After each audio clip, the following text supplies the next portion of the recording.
বন্ধুরা, আমার কি হয়েছিল শোনো। প্রথম কথা হচ্ছে স্টেজ 4 বা লাস্ট স্টেজ ক্যান্সার। আচ্ছা, টিউমার মারাত্মকভাবে ফেটে ব্লিডিং হলো, ঠিক আছে। লাস্ট মোমেন্টে গিয়ে ডাক্তারের কাছে পৌঁছালাম। ডাক্তারবাবুরা দেখে শুনে সম্ভবত বলেছিলেন আমার বাড়ির লোকের কাছে যে পেশেন্টটাকে তো মেরেই এনেছেন, দেখুন যদি বাঁচে খুব ভালো জায়গায় নিয়ে যান এনাকে।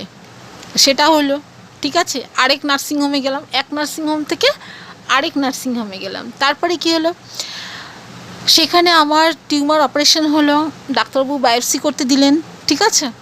বায়োপসি টেস্টে ধরা পড়লো যে আমার ক্যান্সার হয়েছে, ঠিক আছে। তারপরে আমি আবার 3 মাস 4 মাস পরে সেলাই কাটা হলো 18 দিন পরে। তারপরে প্রচণ্ড ভয়ানক অসুস্থ আমি।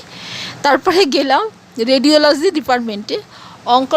অঙ্কোলজিস্টরা বা ডাক্তারবাবুরা আমার ট্রিটমেন্ট শুরু করলেন।